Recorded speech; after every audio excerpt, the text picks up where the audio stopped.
Vamos começar. Então, boa noite para quem eu não dei boa noite, porque eu tinha visto só o João aqui na minha imagem. Mas sejam todos bem-vindos, tá? Vocês estão ouvindo barulho de TV? Não. Não?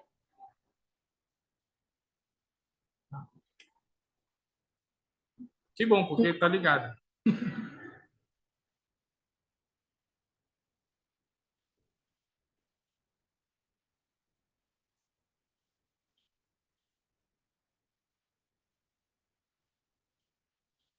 Vamos começar, então. Então, nenhum anúncio, né, Anderson? Não, anúncio mesmo só o baile que vai ter sábado agora.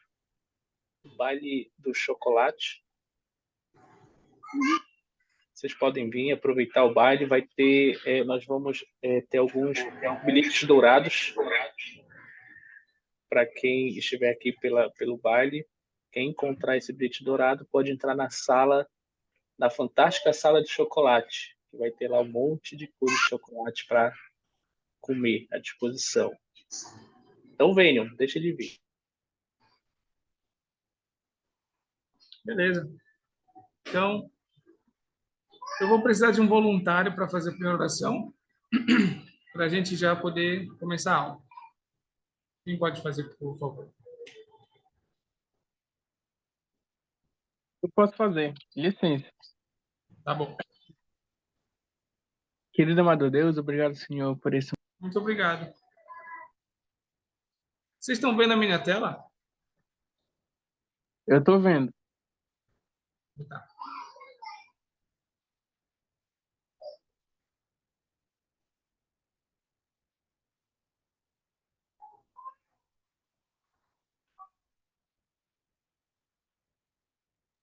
Sim.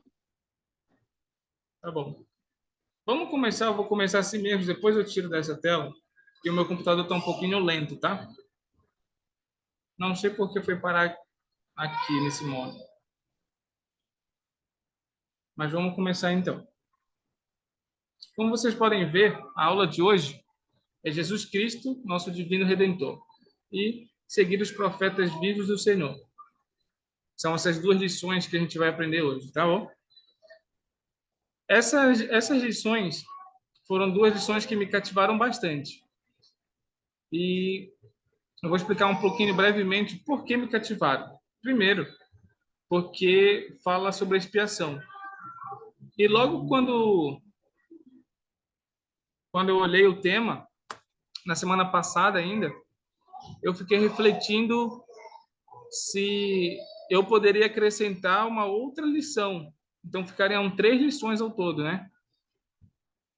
Só que eu percebi, né, com as orientações que eu tive através do Espírito, que seria muito interessante a gente focar hoje na expiação, tá? E por que Jesus Cristo é nosso divino Redentor e por que nós precisamos tanto dos profetas vivos para testificar dessas coisas, tá bom? Então, para a gente começar, vamos aqui para o primeiro slide.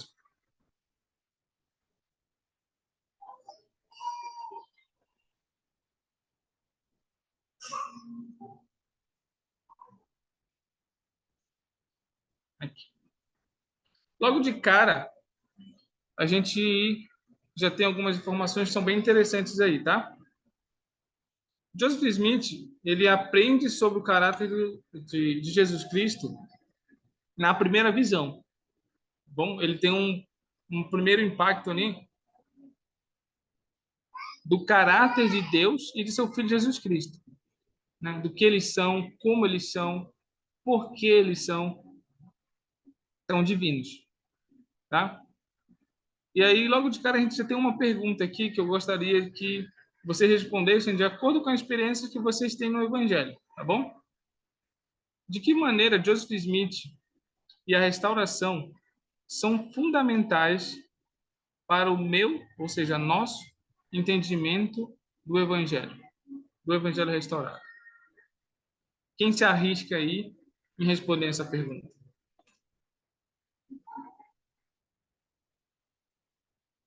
Bom, boa noite a todos.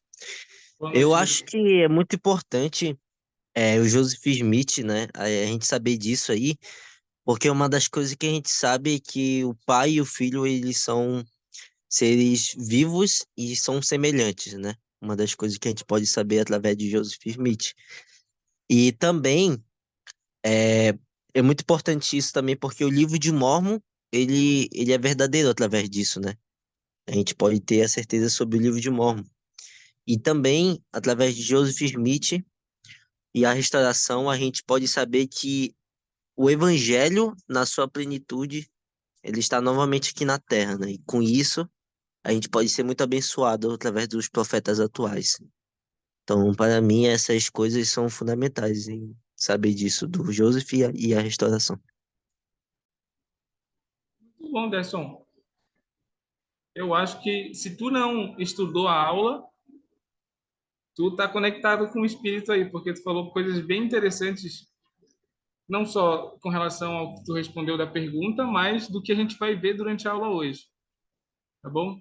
Por isso que eu falo que o testemunho e quando vocês participam é muito interessante, muito importante, porque existe uma conexão, a gente pode chamar de divina, quando grupos de pessoas se reúnem para aprender sobre o Evangelho restaurado, claro. Quem pode ler o relacionamento pessoal aí? Eu posso. Vai lá, por favor. O relacionamento pessoal de Joseph Smith com o Senhor começou na juventude. Ele escreveu que, por volta dos 12 anos de idade, minha mente ficou extremamente perturbada, porque me tornei convicto de meus pecados. Senti-me movido a chorar por meus próprios pecados e pelos pecados do mundo. Mila, você consegue responder a pergunta que está aí embaixo? O que Joseph Smith aprendeu sobre o caráter de Deus? Só nesse pequeno trecho aí que você leu? Nós podemos aprender que o Pai Celestial ele se importa com todas as pessoas, sejam elas jovens demais ou um pouquinho mais avançadas na idade. Então, através da juventude, então Joseph ele começou a perceber que o Senhor ele se importa com todos nós. E por ele se importar, será que eu me importo com o Senhor? Então, eu pude aprender através dessas pequenas palavras que o Senhor ele se importa com com a nossa espiritualidade, com os nossos sentimentos que nós temos com Ele. Por exemplo, Joseph ele estava perturbado com os pecados que ele estava sentindo, e não só os seus pecados, mas os pecados do mundo. Então, olha, um jovem apenas de 12 anos capaz de sentir tudo isso. Então, ele só pôde sentir isso através da sua conexão que ele estava com o Pai Celestial, com o Espírito. Então, ele pôde sentir tudo isso por ele estar com um relacionamento mais próximo com Deus. Isso que eu pude aprender. Muito bom, muito obrigado. É interessante porque ele tinha 12 anos quando ele começou, né? Você falou com relação à juventude aí. Ele começou a se empenhar mais a entender sobre o caráter de Deus, né? Talvez ele nem sabia que ele estava aprendendo sobre o caráter de Deus, ou sobre esse contexto dessa situação. Mas ele começou a querer encontrar respostas. Só que perceba uma coisa, quando a gente está procurando resposta para alguma coisa específica para a nossa vida, a gente sempre tem um pensamento de que, poxa vida, eu fiz isso aqui de errado e isso me machuca muito. Isso, de certa forma, me afasta de encontrar a resposta. Normalmente a gente acredita nisso, né? E Joseph Smith, ele vivia essa situação. Não era diferente, tá? quem está conectado aí com as escrituras, com o que a gente aprendeu essa semana no Vem Segue-me, vai perceber muitas coisas que a gente aprendeu semana passada no Vem Segue-me, que a gente vai aprender nessa aula. Foi uma coisa que eu achei super interessante. Por exemplo, quando o profeta Enos, do livro de Mórmon, ele saiu para caçar, ele sentiu o desejo ao longo do tempo de orar, né? E ele começou primeiro orando por ele, né? Depois orou pelos irmãos nefitas e depois sentiu o desejo até de orar pelos inimigos dos lamanitas.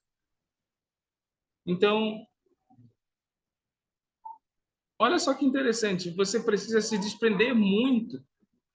E ele ensina aí como se fosse um grau, né? O Joseph Smith, ele está no primeiro grau ali.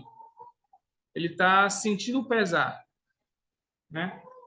Esse primeiro grau, a gente pode assimilar também com os graus de arrependimento que nós precisamos ter, né? Então, quem lembra aí quais são os graus do arrependimento? Primeiro é reconhecer, né? Quem lembra os outros 4? Alguém aí?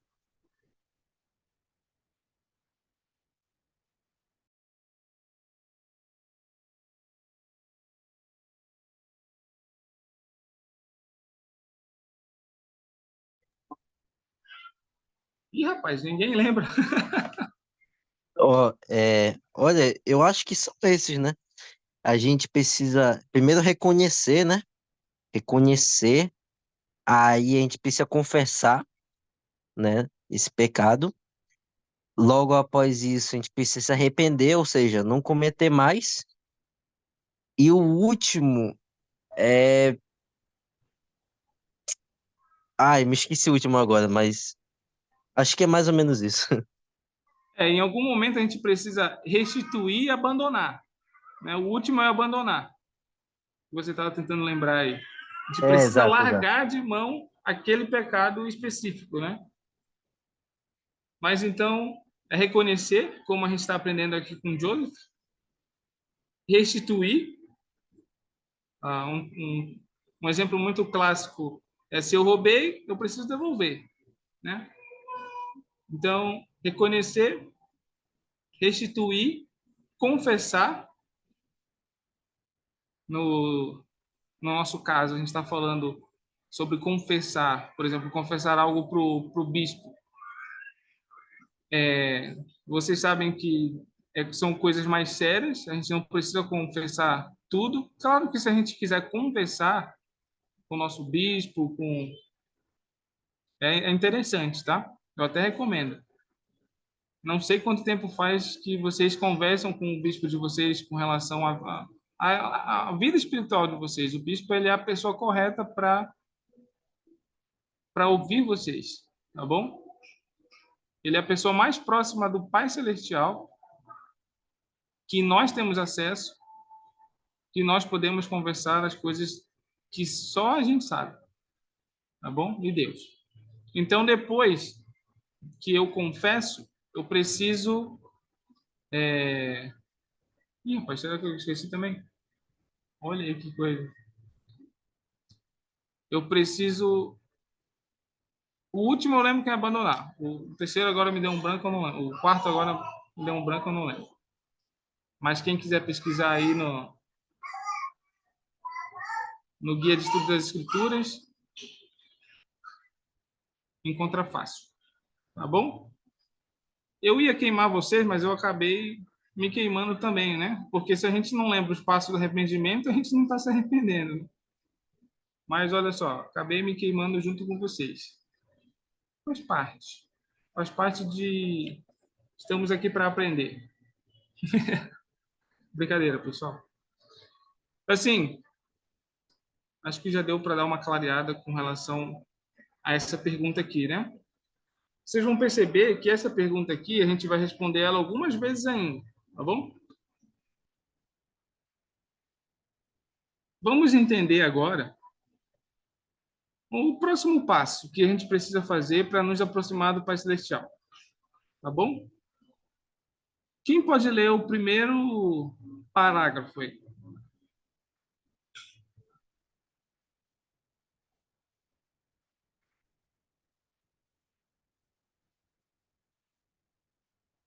Irmão Solano, eu posso. Vai lá, Aliton, por favor. Posteriormente, o jovem Joseph clamou ao Senhor por misericórdia, e o Senhor falou a ele em uma visão, dizendo: Joseph, meu filho, teus pecados te são perdoados. Segue teu caminho, anda em meus estatutos e guarda os meus mandamentos. Eis que sou o Senhor da glória. Fui crucificado pelo mundo a fim de que todos os que crerem em meu nome tenham vida eterna. Aliton, vou aproveitar que tu leu e vou te fazer uma pergunta. Como você se sente, ou como você se sentiria se você fosse Joseph e o Pai Celestial falasse isso para você? E aí eu quero que, se tu quiser também, né, tu pode complementar o que tu vai falar com uma experiência tua, que tu teve, que tu sentiu que o Pai Celestial te perdoou. Certo. O sentimento que vem, no caso, né, se eu estivesse passando, todos nós temos essa oportunidade de passar e sentir esse amor do Pai Celestial por todos nós, né? Mas trazendo um pouco para a experiência de Joseph, né, quando ele fala que segue o teu caminho e anda em meus estatutos, né, e guarda meus mandamentos, que eu, Senhor da glória, fui crucificado pelo mundo a fim de que todos os que crerem em meu nome tenham vida eterna. É um sentimento que para Joseph deve ter sido fantástico naquele momento, extraordinário, né? E o sentimento que traz para nossas vidas, no caso, quando a gente entende o processo da expiação, né? E aí a gente acaba, como vocês estavam comentando agora há pouco, tendo que fazer uso desse poder expiatório quase todos os dias, como o profeta pediu para que a gente pudesse sempre nos arrepender, né? É surpreendente sentir e poder ver que realmente a gente tem essa capacidade de poder se arrepender a cada dia de nossos erros e aí nos tornarmos limpos, né? Merecer esse amor do Pai Celestial por cada um de nós. Excelente. A tua explicação, ela me lembra de uma coisa muito interessante, porque quantas vezes nós já perguntamos ao Senhor o que que a gente precisava fazer para nos aproximar dele, né? E essa aula de hoje, e conectado com o que tu falou, mostra um pouco para a gente do que a gente precisa fazer, tá bom? Quando o Joseph Smith ele ora, ele não só orou, ele clamou ao Senhor. Enos, no livro de Mórmon, é um grande exemplo disso também. Ele orou o dia e a noite toda até que sua voz chegasse aos céus. Né? E quando isso aconteceu, o Senhor falou exatamente a mesma coisa, só trocou o nome. E falou: meu filho, teus pecados te são perdoados. Então, não sei se vocês já tiveram uma experiência de sentir, mas, por exemplo, eu vou contar uma experiência que eu tive que foi parecida com isso. Quando eu estava na missão, no outro dia ia ter um dia super importante, muito movimentado, assim, ia acontecer muita coisa, só que eu estava doente. Então, eu sabia que eu precisava estar fisicamente bem para poder atender todas as responsabilidades que eu ia ter no outro dia. E aí, quando chegou de noite, eu não consegui melhorar, eu me ajoelhei e eu comecei a pedir para o Senhor para que Ele pudesse me abençoar, para que eu pudesse parar de sentir dor, né? Pelo menos para ou ter força suficiente para aguentar o dia que viria. E a resposta que eu tive foi que minhas dores elas não se aliviaram, Muito pelo contrário, eu continuei com as dores no outro dia também. Só que o sentimento de misericórdia e consolo que eu tive durante a oração, ele foi uma das experiências que eu tive e que eu tenho até hoje como padrão de quando eu tenho uma resposta de Deus, eu sinto isso. Então foi, para mim, de certa forma, eu estabeleci um padrão. Se eu conseguir me conectar com o Senhor, eu vou sentir o que eu senti naquele dia, naquela noite, ajoelhado na minha cama e orando. A gente sabe, por exemplo, que Joseph, ele viu Deus o Pai e seu Filho Jesus Cristo. Mas quem foi que disse que o que Joseph sentiu e o que eu senti foi diferente? A gente pode avaliar o seguinte: as experiências elas podem ser diferentes, mas a forma como Deus ele fala com a gente, ele fala com todos, né? Aquele que pede, recebe, e o que busca, encontra. Quem pode continuar lendo para a gente o segundo versículo, por favor? Eu posso ler aqui. Por meio dessa experiência com a primeira visão, Joseph soube por si próprio que Jesus Cristo e o Pai Celestial são misericordiosos e clementes. Depois de conversar com o Senhor e receber o perdão de seus pecados, Joseph testificou: Minha alma se encheu de amor e por muitos dias me regozijei com grande alegria. O Senhor permaneceu comigo. Normalmente é o que acontece quando a gente tem uma experiência espiritual que foge do comum, né? Nós conseguimos manter o espírito por mais tempo, que já é uma dica que o Senhor está dando para a gente, né? Ó, permaneçam puros e limpos, que vocês terão ainda mais a influência do Espírito. E aí a gente pode lembrar daquela escritura que fala que se a nossa fé se comparar a um grão de mostarda, né? Um grão de mostarda bem pequenininho, a gente pode mover uma montanha. Então, se espiritualmente nós estivermos elevados, automaticamente nossa fé ela também é elevada a níveis extraordinários. E a gente consegue fazer coisas que são extraordinárias. Alguém quer comentar sobre esses dois trechos aqui que a gente leu? Eu tenho uma pergunta. Vai lá, Alice. E se é, é porque a gente sempre está cometendo algum tipo de erro, algum tipo de coisa, né? Mas tipo assim, digamos, né? Ah, é porque eu vi vários casos também de pessoas que têm problema com alcoolismo, né?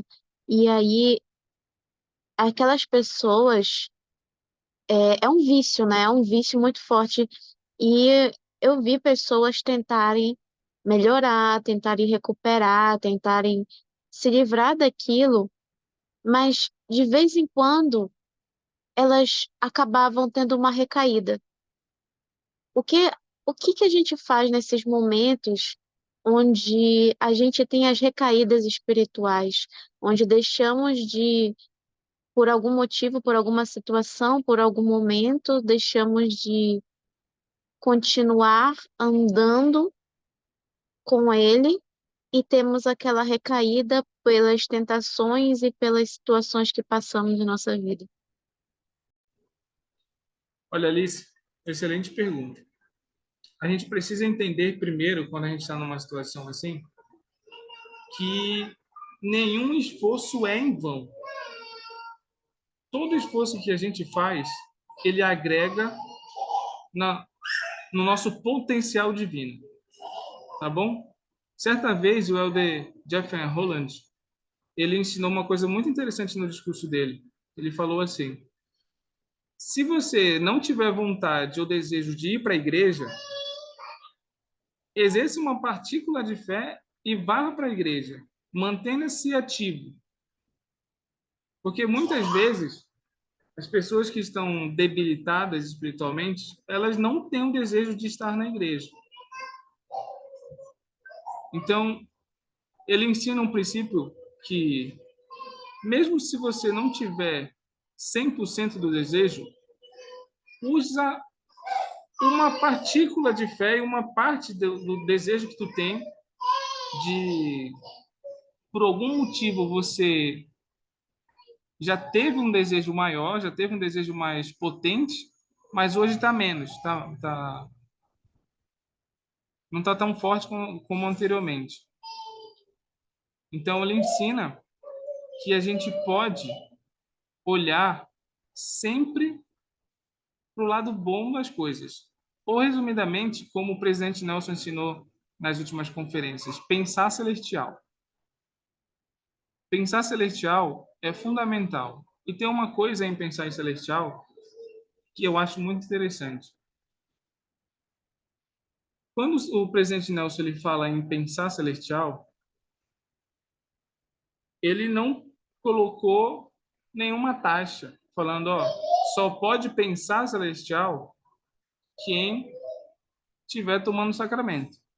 Não. Todos podem pensar celestial. Mas uma coisa interessante também é que a nossa mente ela é um palco. E como num palco, só pode haver uma peça de cada vez. A gente só pode alimentar um lobo de cada vez. Normalmente,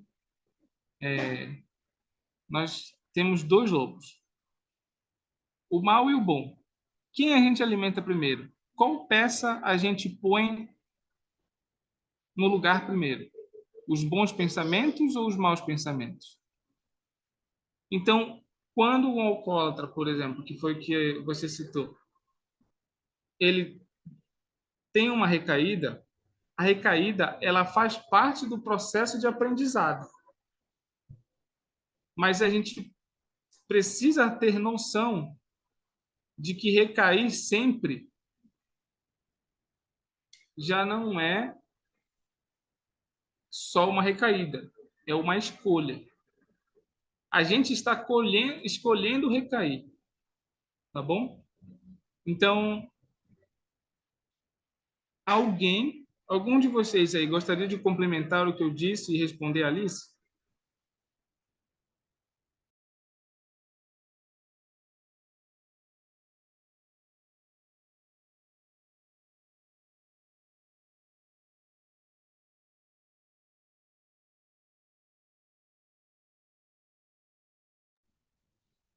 Vamos seguir então. Mas eu acredito que Alice, resumidamente é isso, tá? Vamos para o próximo passo. Aqui é muito interessante. Deixa eu voltar aqui para essa pergunta aqui embaixo. O que Joseph Smith aprendeu sobre o caráter de Deus? Eu vou mudar ela agora, tá? Eu vou perguntar assim: o que você aprendeu sobre o caráter de Deus? E aí, eu vou te dar essas escrituras aqui para ler. Eu vou dar para vocês 2 minutos para que vocês possam ler essa escritura e refletir. Mais precisamente, se coloquem no lugar de Joseph Smith, ou melhor, no lugar de vocês mesmos, quando vocês estão fazendo oração e vocês estão sentindo que está pesaroso demais, que falta alguma coisa, que falta cumprir melhor um mandamento ou cumprir melhor outro mandamento. Eu quero que vocês reflitam na oração que Joseph Smith estava fazendo no bosque, lendo essas escrituras e buscando, claro, uma conexão com vocês mesmos. Tá bom? Vou dar 2 minutos, são 9h16, 9h18, 9h19. Eu corto, tá? E volto. Vai lá, podem ler em silêncio, tranquilo.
Bem, acho que já deu para todo mundo ler, né?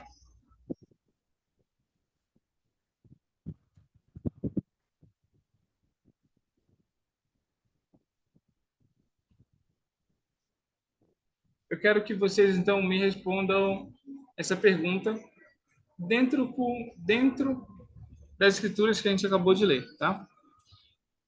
As escrituras que a gente acabou de ler, a gente entende uma coisa, que a expiação, ela é ao mesmo tempo infinita e pessoal. Infinita, porque ela foi para o mundo inteiro, para todas as criações de Deus e para tudo que a gente possa imaginar que Deus criou. Mas especialmente a expiação, ela foi criada e executada pelo Salvador Jesus Cristo para nos abençoar a voltar a viver com Deus. Então, de todas as criações que Deus tem, e Ele tem muitas e são incontáveis, a criação mais importante somos nós. Então, olha como uma coisa infinita e grandiosa, ela vai de tão grandiosa a pessoal. Ela consegue ser ao mesmo tempo grandiosa e individual. Pensando nisso, quem pode responder para a gente essa pergunta que está em cima? Vamos fazer assim primeiro. A gente vai ler a Alma 34 e depois a gente vai responder essa pergunta junto com as outras escrituras, tá? Por que você acha que é importante saber que o Pai Celestial e seu Filho Jesus Cristo são misericordiosos e clementes? Quem pode ler a Alma 34, versículo 10 e o versículo 14, por favor? Eu vou ler. Vai lá, Porque é João. necessário que haja um grande e último sacrifício. Sim, não um sacrifício de homem, nem de animal, nem de qualquer tipo de ave, pois não será um sacrifício humano. Deverá, porém, ser um sacrifício infinito e eterno. E eis que este é o significado total da lei, cada ponto indicando aquele grande e último sacrifício. E aquele grande e último sacrifício será o Filho de Deus, sim, infinito e eterno. Isso aí. João, o que você pode tirar dessas escrituras que a gente leu e como você responderia essa pergunta aí que está aí em cima? Antes do Salvador Jesus Cristo, ele vem à Terra, os profetas, os povos que viviam antes, eles faziam outros tipos de sacrifício. Sacrifício de animais, sacrifício do seu tempo também, e muitas outras coisas. E o Salvador Jesus Cristo, ele veio para, sei lá, tudo isso. E quando Jesus Cristo ele morreu, a, a, o sacrifício que nós fazemos hoje é o nosso tempo também e outras coisas que nós precisamos sacrificar.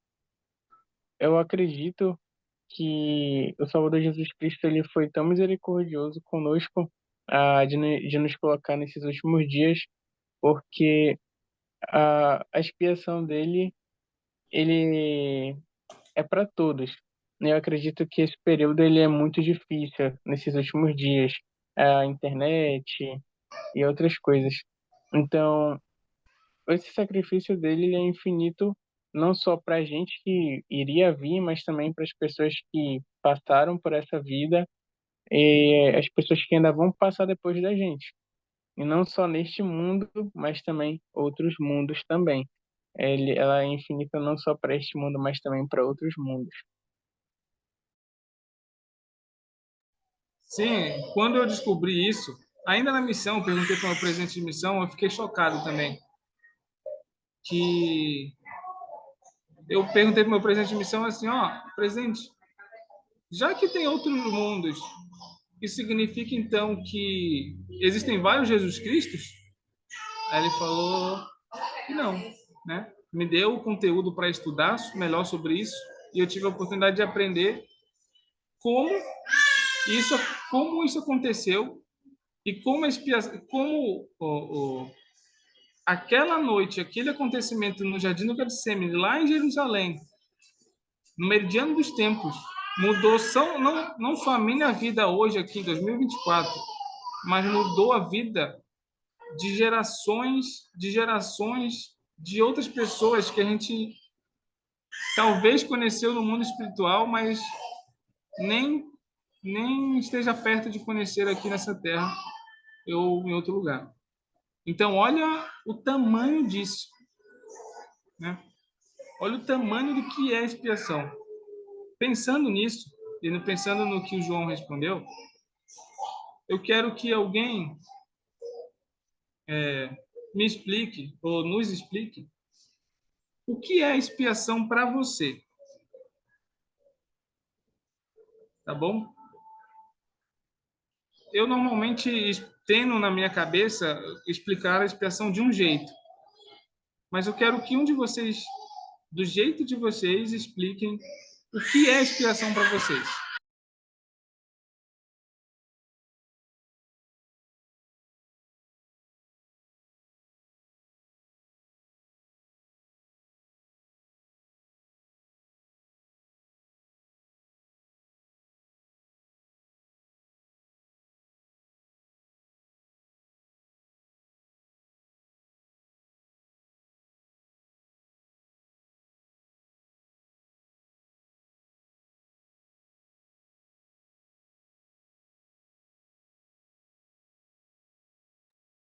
Opa, irmão, posso? Pode ir lá. Vamos lá. Resumindo, no caso, né, a expiação para mim, na minha vida, é um dos maiores eventos que já aconteceram de fato nessa terra. É, é a oportunidade que nos é concedida de poder melhorar sempre, né, e ter a dimensão, no caso, de que através desse ato da expiação a gente pode realmente um dia cumprir com o propósito do plano Pai Celestial, que é poder retornar a viver com Ele um dia. Então, em resumo, para mim, em minha vida, a expiação, ela foi o maior ato que já aconteceu de fato é, nesta terra, né?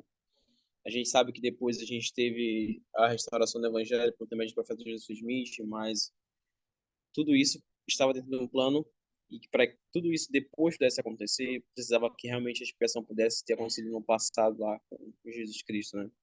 Então, para mim, de fato, o sentimento que eu tenho sobre a expiação, ela é um sentimento de recomeço a cada vez, né? Mas é um evento mais importante que já aconteceu nessa terra. Sem dúvida, ela é a mais importante que aconteceu nessa terra.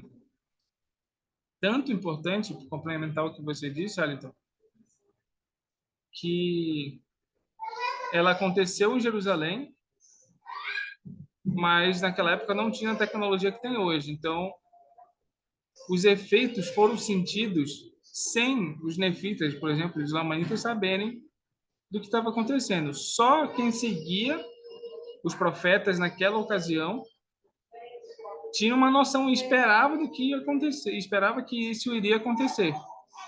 Não sabiam quando, né?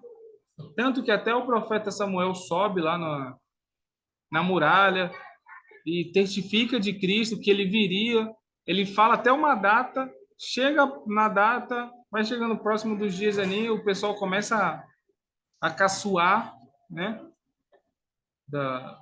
Do profeta Samuel e também das pessoas que faziam parte, que seguiam o profeta. E de repente acontece. Eu acho que vai acontecer bem semelhante na segunda vinda. A gente vê muita gente menosprezando, né? E até mesmo quem está dentro da igreja, esse é um fenômeno que está acontecendo muito agora, nos últimos dias. Nós conseguimos menosprezar o que foi a expiação de tanto ouvir. Eu vou explicar como. Porque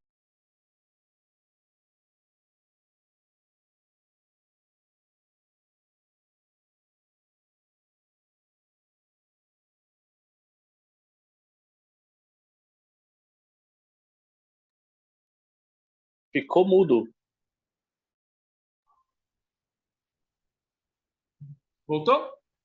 Voltou agora. Ah, tá.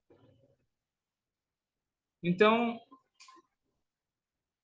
para resumir o que eu disse, eu quero que vocês pensem em uma coisa. A expiação do Salvador Jesus Cristo, ela é muito grandiosa, mas ela tem um papel fundamental na nossa vida, individualmente falando. Porque tudo o que a gente for fazer até o último dia da nossa vida, nós vamos contar com o poder da expiação. Alma, no livro de Alma, né, ele nos ensina que o sacrifício, dessa vez, uma das coisas que eu acho interessante na Escritura, que ela não vai ser feita por um homem. Mas quando a gente lê assim, Jesus Cristo foi um homem. Mas ele não foi só um homem, ele foi também um Deus. Ele era um semideus ali, né? E só ele teria capacidade de fazer o que ele fez e executar. Se não fosse por ele, não teria mais ninguém. Vocês já pararam para pensar nisso? Porque desde a vida pré-terrena, ele foi escolhido para executar. Imagina se ele tivesse recuado, o que teria acontecido com todas as humanidades que podem existir por aí? Pensando nisso, o elder Jeffrey Holland, ele falou uma coisa muito interessante nesse último discurso dele. Quem pode ler para a gente?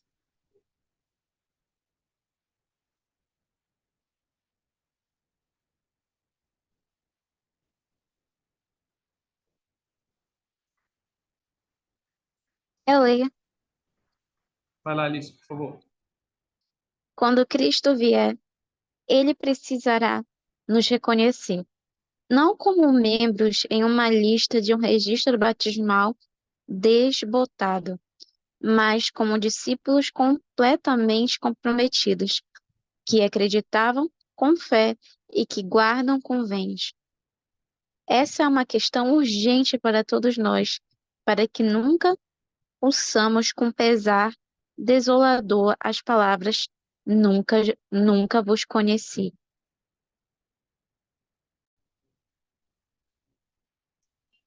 Interessante, né? Para quem não sabe o contexto, eu acredito que todo mundo saiba, mas se tiver alguém que não saiba o contexto, quando o Salvador ele fala não vos conheço, é ainda naquela parábola das, das 5 prudentes e das 5 imprudentes, né?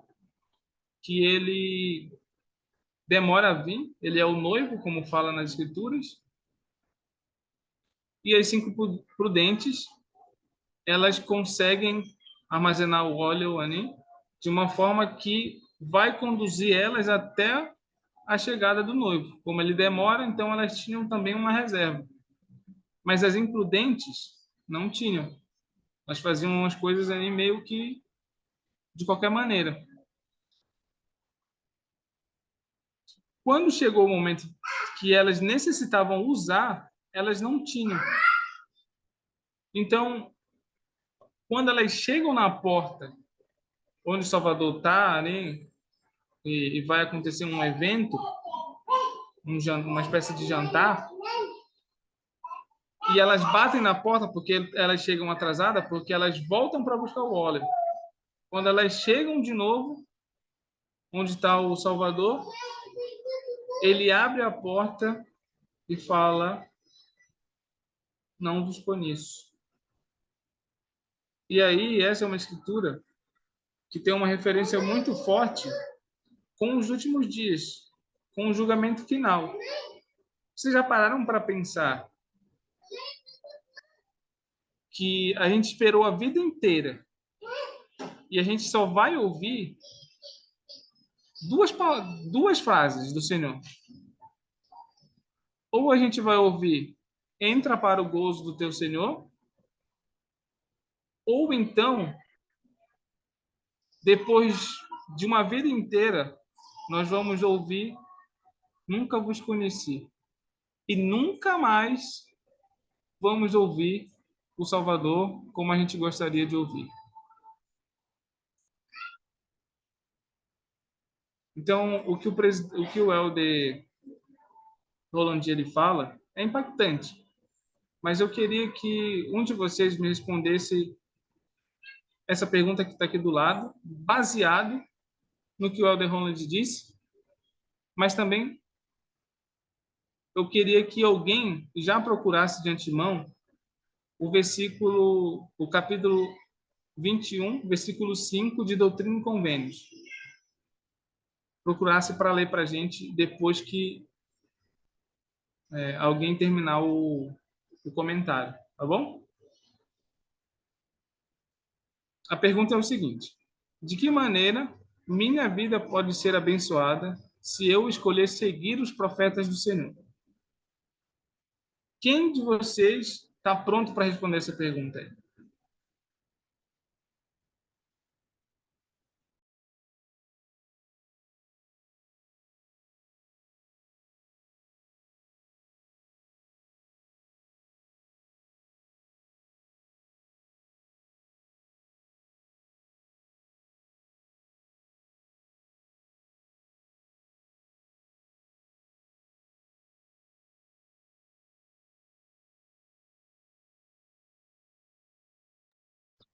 Eu respondo. Ninguém tá respondendo. Vai lá, Ali. É, quando toda vez que eu vou para o início do contexto que eu para responder a pergunta, toda vez que eu vou para alguns lugares e me vejo em situações onde eu sei que naquele local não tem como o Espírito do Senhor se manifestar. É um local barulhento, é um local vulgar, é um local muito mundano, sabe? E situações muito mundanas. Eu sinto que não é bom estar ali, que é errado. E isso a minha mãe sentia também quando já ela não era membro da igreja, antes dela se batizar. A minha mãe falava sobre isso para mim, que ela não gostava, ela sentia errado, sentia que alguma coisa estava errada com aqueles comportamentos muito impróprios, aquele jeito, aquelas atitudes, onde ela teve que crescer num ambiente onde o povo bebia muito, chamava palavrão, fazia bullying à torto adoidado, xingava uns aos outros, e ela não se sentia bem, nem com as roupas que ela usava. E isso, ela tinha isso desde que ela era jovem, bem antes dela se tornar membro da igreja. Quando ela conheceu a igreja, é como se agora tudo fizesse sentido, como Já se era uma eleita, agora né? isso, como se agora as coisas se encaixassem, porque tinha alguma coisa errada ali. E eu falo dessa experiência dela porque eu passei a sentir. Eu cresci num ambiente onde meu pai e minha mãe já eram selados, né? E eu nasci no meio desse convênio do selamento. Então, eu nunca tive a oportunidade de pegar e adquirir meu próprio testemunho do evangelho, assim, tão forte como nos últimos anos, e tentar entender e escolher para mim e tentar criar meus próprios testemunhos da veracidade do evangelho, porque eu já havia nascido no evangelho. Então, para mim era uma coisa muito normal, muito rotineira. E ainda mais sendo criança, entendendo, mas não de certa forma ainda compreendendo, pela falta da experiência de passar e vivenciar situações onde o espírito cresça e onde o teu testemunho cresça, o testemunho cresça, né? Então, eu eu tive que vivenciar um pouco das minhas próprias experiências. E eu fiquei um tempo muito mal espiritualmente, emocionalmente, né, psicologicamente, e a minha saúde física com isso também estava indo para o lixo, né? E durante esse tempo, eu pude refletir sobre muitas coisas na minha vida.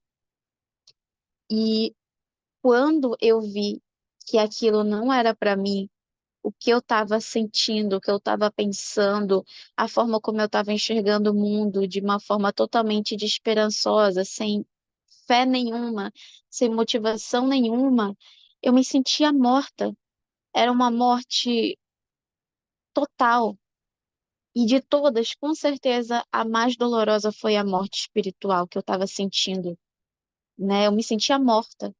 Então, eu comecei a ver que tinha eu já sabia que tinha coisas erradas, mas eu pude refletir e entender melhor o que é que estava errado e o que precisava ser melhorado de uma forma de compreensão que eu nunca tive antes, né? De que e eu pude refletir como eu era, na verdade, abençoada por eu ter paz na igreja, por eu não precisar correr atrás do evangelho ou ficar vagando por um monte de religião por aí, né? Ou nunca conhecer, nunca ter oportunidade de conhecer o Evangelho, por ter pais que me amam, que se esforçam para eu nunca passar nenhuma necessidade e querem que eu esteja ali na igreja. Então, quando eu olho para todos os convênios que meu pai e minha mãe fez e pelo esforço do papai e da mamãe de continuarem na igreja nesses praticamente, a mãe tem mais de 30 anos de membro, o papai tem quase 30, né?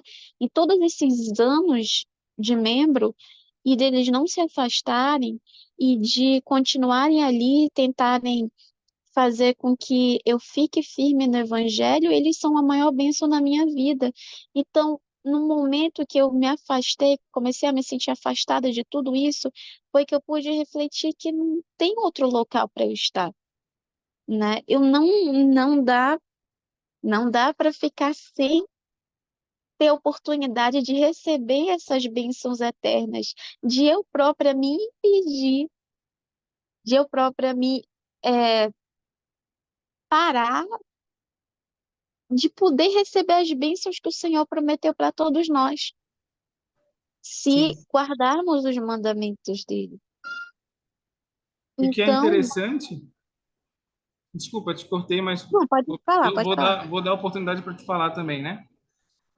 O que é interessante do que você está falando é que, por exemplo, o presidente Nelson, no último discurso dele, ele fala muito sobre o poder das chaves do sacerdócio, que foi a nossa aula passada, né? A gente falou muito sobre a chave do sacerdócio e como elas abençoam. O que você está falando aí é um resumo, né, de tudo que acontece na sua vida, mas que você foi abençoada através não só da chave do sacerdócio, claro, mas também do exemplo grandioso dos seus pais.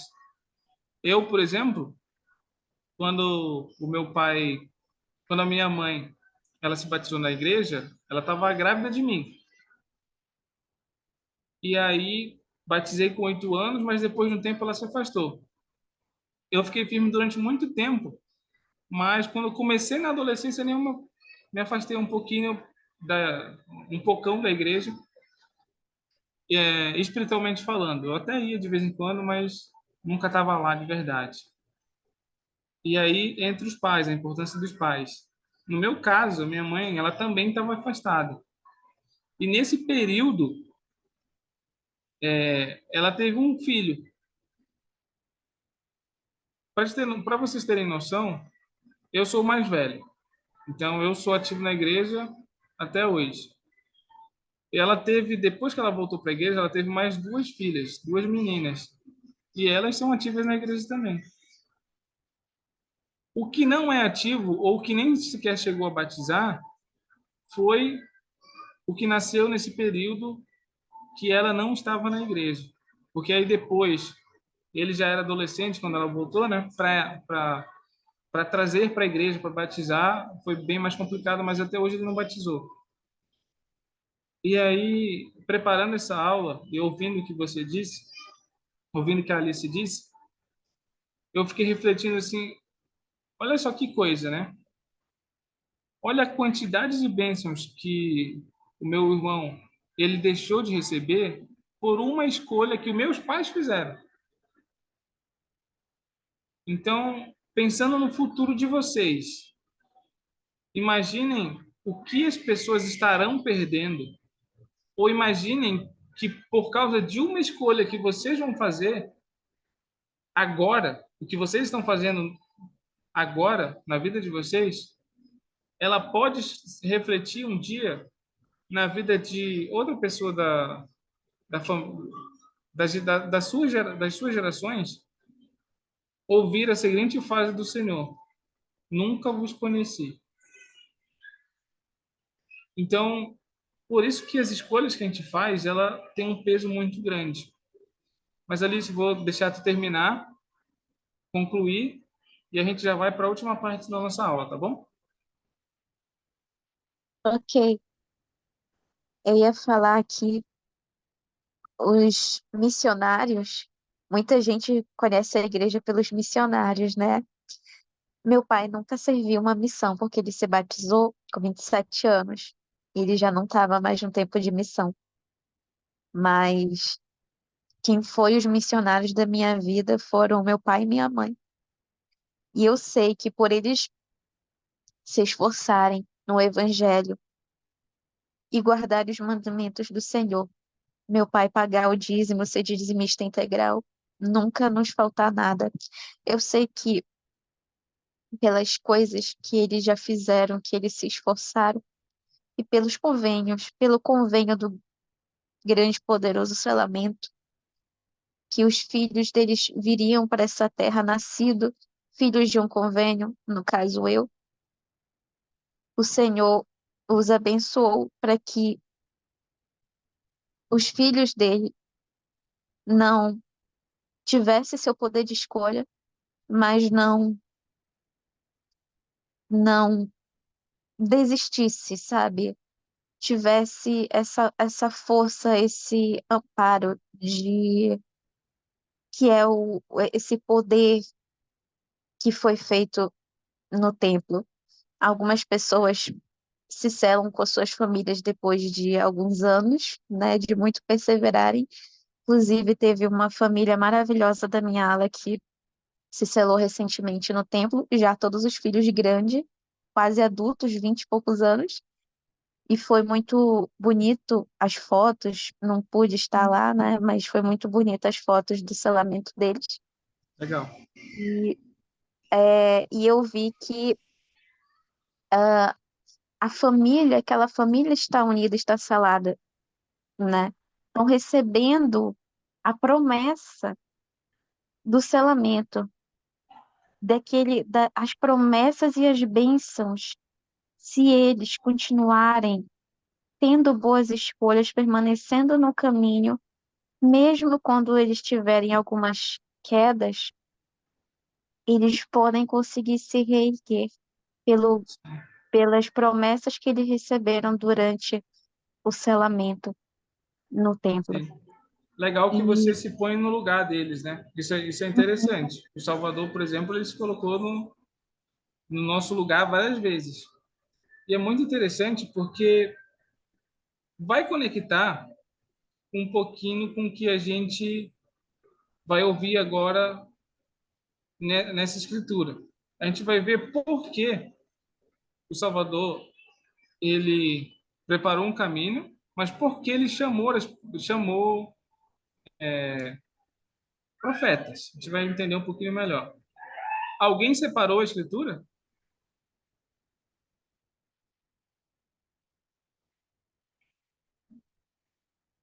Separei aqui a escritura. Vai lá, Desson, lê para a gente, por favor.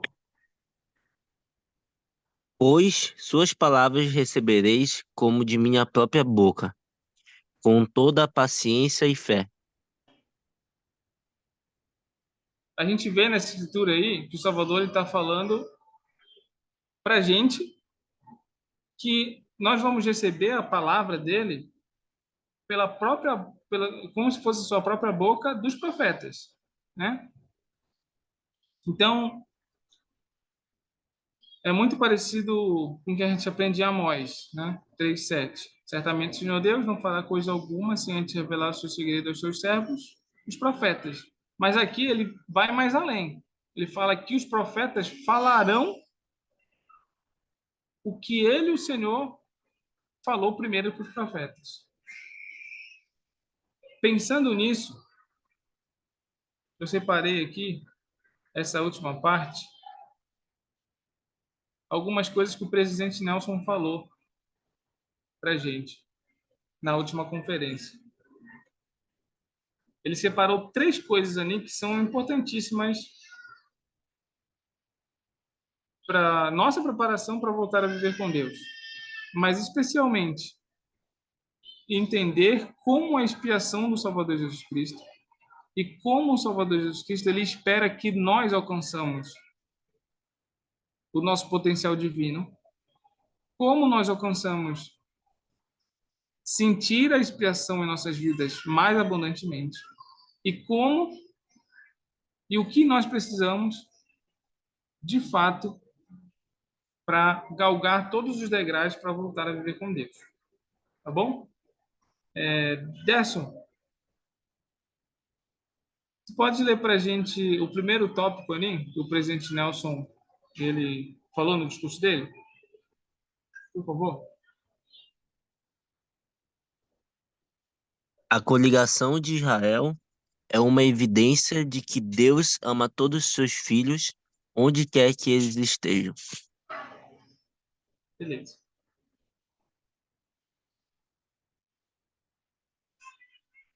Alguém quer comentar sobre isso aí?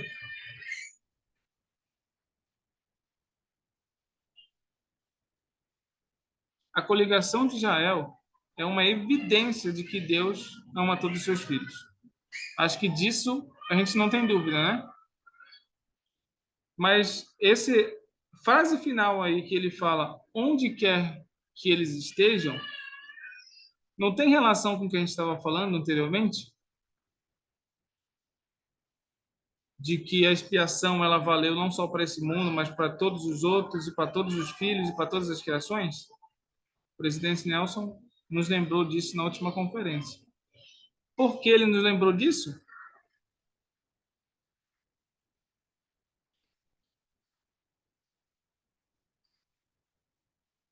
Porque a expiação é ao mesmo tempo infinita e pessoal. Ele nos lembrou disso por causa disso.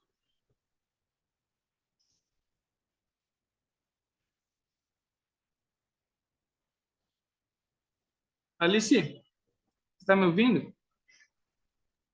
Sim. Você pode ler o segundo tópico, por gentileza? O Evangelho de Abraão é uma evidência adicional de que Deus ama todos os seus filhos, onde quer que eles estejam. Ele convida todas as pessoas a se chegarem a Ele, negro e branco, escravo e livre, homem e mulher. Todos são iguais perante Deus. Aí. João, o que que você aprende sobre esse segundo tópico aí que a Alice leu para a gente?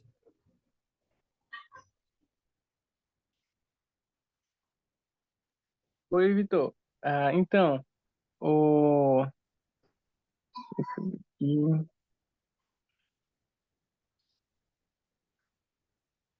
tá. Sim. Aqui diz que o Evangelho do Salvador Jesus Cristo é para todas as pessoas. Uhum. Então, Deus ele não faz distinção de ninguém. Tanto é que isso me conforta bastante. Sabe que hoje em dia, por mais que o mundo tente distorcer várias coisas, homem, mulher, estão divididos, e, e o Evangelho de Jesus Cristo não existe isso, sabe? Todos nós somos iguais e nós podemos crescer juntos. Eu acho isso incrível saber que o Salvador, ele preparou um plano perfeito para que todos os seus filhos pudessem voltar à presença dele. E todos nós somos iguais. O templo é um grande exemplo disso. Todos nós estamos lá vestidos de branco e ninguém sabe quem é rico, quem é pobre, quem é quem. Então, todos lá são iguais perante o Senhor. Isso aí. É exatamente isso que o presidente Nelson ele nos lembrou. O poder selador é uma evidência excepcional do quanto Deus ama todos os seus filhos em todos os lugares e deseja que cada um deles escolha voltar a viver com ele. Eu sempre falo isso, né? Quem assiste a nossas aulas aqui dia de quarta-feira com frequência vai lembrar que eu sempre falo que Deus está mais disposto a nos dar as bênçãos do que nós estamos dispostos a recebê-las. E o presidente Nelson ele lembra isso aqui com exatidão, né? Ele fala que, além de falar novamente que em todos os lugares, mas que se a gente desejar, nós teremos essas bênçãos. E a bênção principal de voltar a viver com ele. Então, eu quero que vocês reflitam durante essa semana sobre a importância de seguir o profeta. Eu estou aqui com as escrituras, com Doutrina e Convênios 21:5, e eu vou ler de novo, para ficar bem na nossa mente. Diz assim: pois suas palavras recebereis, como de minha própria boca, com toda paciência e fé. Vocês já pararam para se perguntar por que nós precisamos, o Senhor, ele fala aqui que a gente precisa ouvir a palavra do profeta e ter paciência e fé?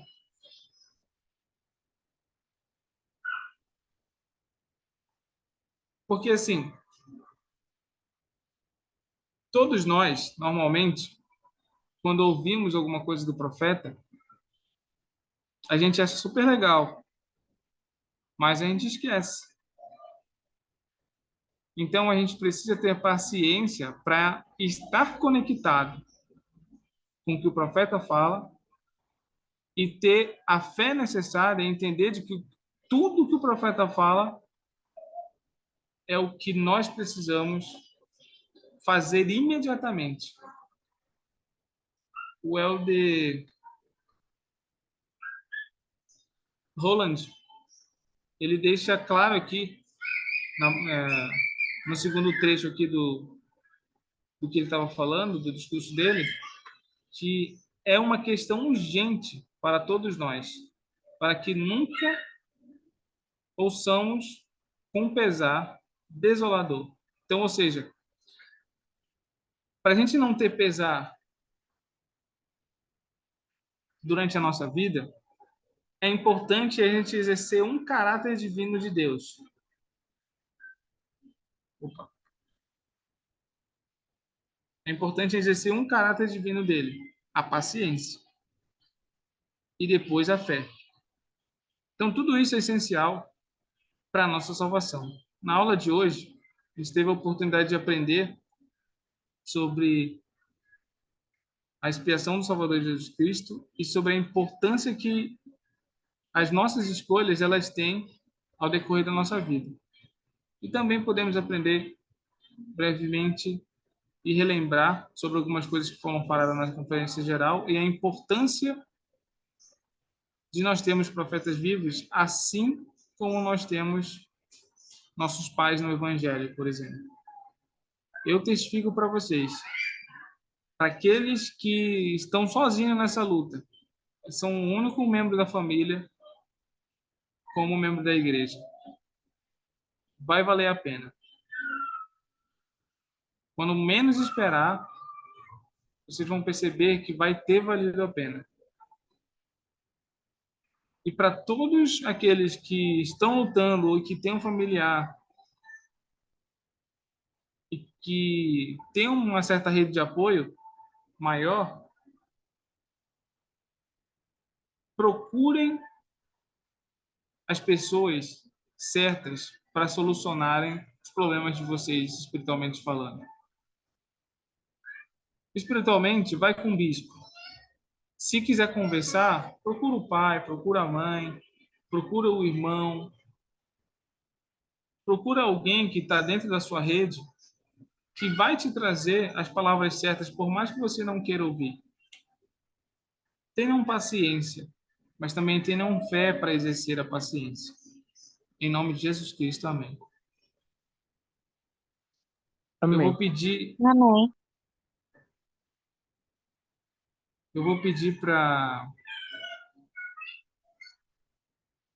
para um de vocês fazer a última oração,